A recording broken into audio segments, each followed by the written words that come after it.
Welcome to the channel, everybody. Welcome back to the channel. I hope you like, I hope you subscribe, and I hope you share this channel. Please send it to one of your friends. Let them check me out, see if they like it. Don't just keep it all to yourself. So I'm going to read a short story. It's a short story. I've mentioned it in one of my videos before. It was about my first night in prison in the recreational yard. The first time I ever went to the recreational yard in Sing Sing prison. So this is a very brief story about that. It's just a page and a half, and I hope you enjoy it. So I'm going to read it instead of telling it, because sometimes I believe reading it has a powerful impact. I really want you to close your eyes and try and visualize this while you hear this short story, which is just going to take a few minutes.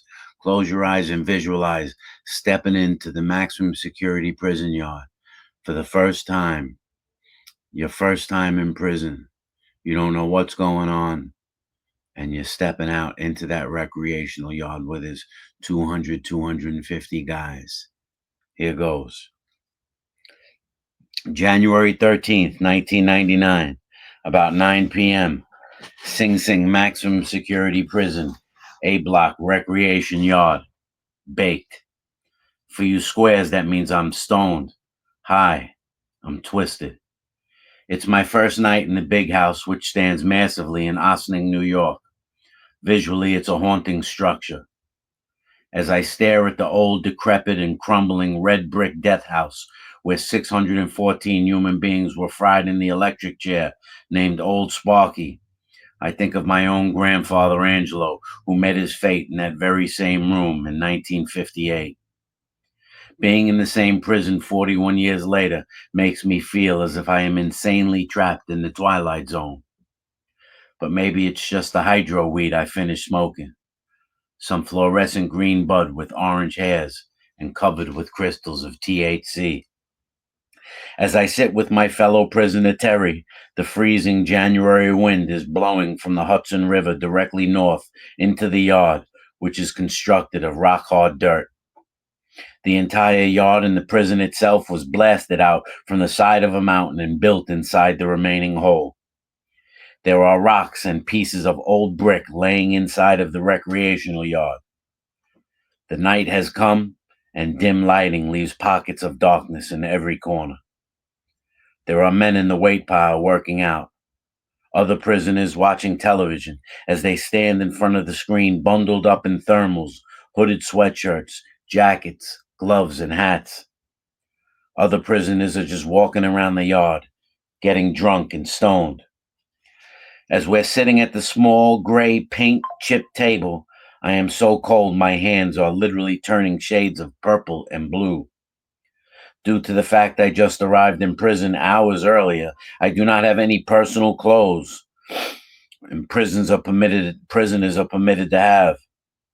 I wear only the state-issued greens, which consist of a thin pair of green pants, a green button-down shirt, a green sweatshirt, a thin pair of socks, and a pair of very thin state-issued black boots.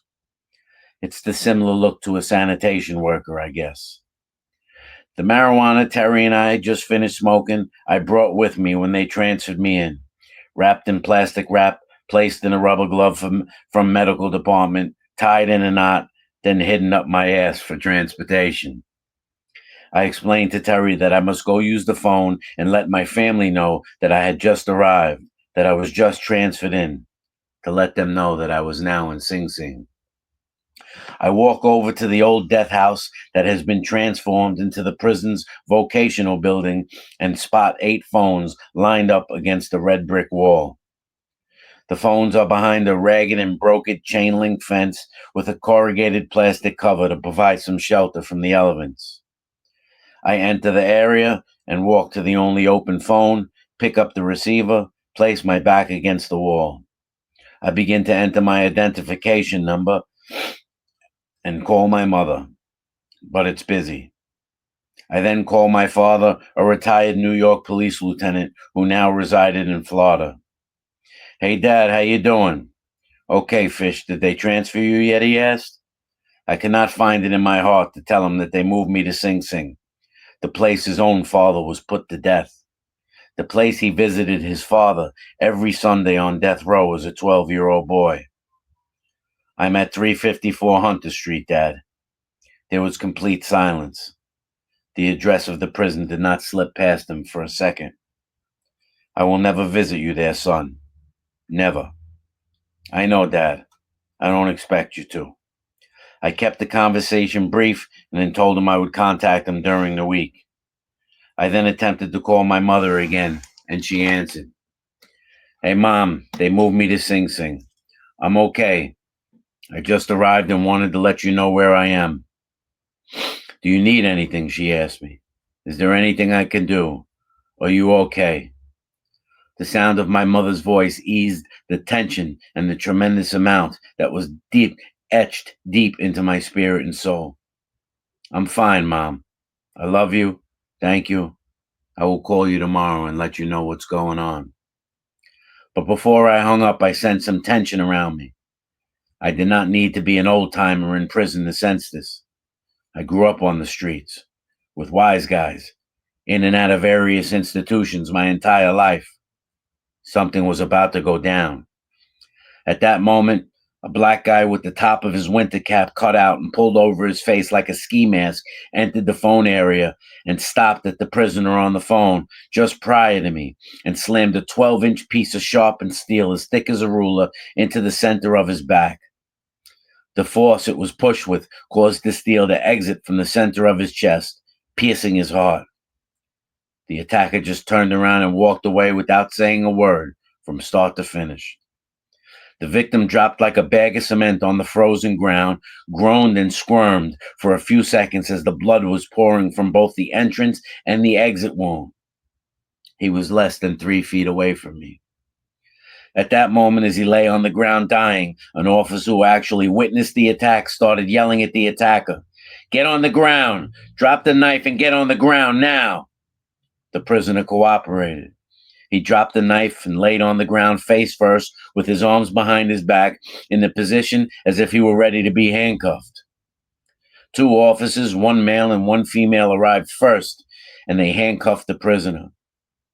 As several other officers arrived, they began to kick the handcuffed prisoner as he was still on the ground. Other prisoners did not appreciate this abuse of force, and now about 10 to 15 prisoners attacked the officers. Punches and kicks were flying, batons were being swung and at times hitting their targets. My first night in prison, and there was total mayhem. The loudspeaker burst to life. Everyone on the ground, I get against the wall right now. Tear gas was being fired into the yard. My first night in prison, and there was a murder. There was total mayhem. I found my way over to the brick wall and put my hands up above my head and spread my legs into the position you see when police want to pat for someone. The brick wall was so cold my hands were shaking and quickly started to turn even deeper purple and blue. I could not help but wonder how I ended up in this position in my life, where I went wrong. My body was shaking, and that's when I felt the officer behind me, and I heard him begin to whisper in my ear, "If you take your hands off that wall, I will fucking kill you." This was day 1 of my 12 and a half to 25-year sentence. The nightmare was just beginning. That was it. That was my first night in a prison yard.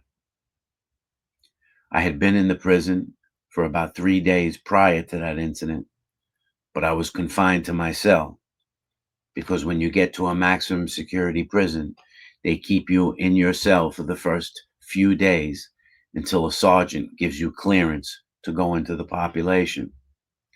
And so I was cleared that morning to go into the population, and I went out into the yard for the first time. Decided to smoke a joint with my buddy Terry that I met.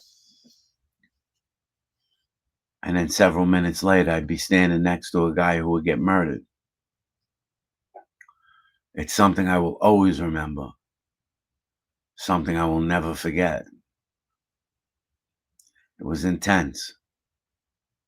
It left me under the impression that people got killed there every day, which isn't the case. But I believed it was the case because it happened on my first night there. So here I was in a prison yard where my grandfather had been electrocuted in the 50s. My other grandfather was the police commissioner. My dad was a lieutenant. And here I was in prison for killing someone. And I just saw somebody get killed. It was all so surreal.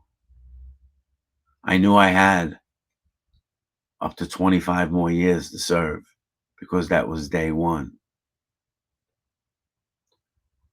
I don't remember if I went back into my cell and cried. I don't remember what happened. I was in the twilight zone, man. I was in shock. Prison is no place for the human spirit. I deserved to be there. I was guilty of the crime I committed. And I'm lucky I made it out alive. It took a lot of common sense. It took going through a lot of pain. It took a lot of tears, a lot of fear. It took a lot of lonely nights.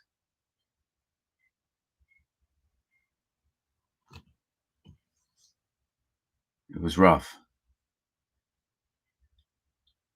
The only message I could give you is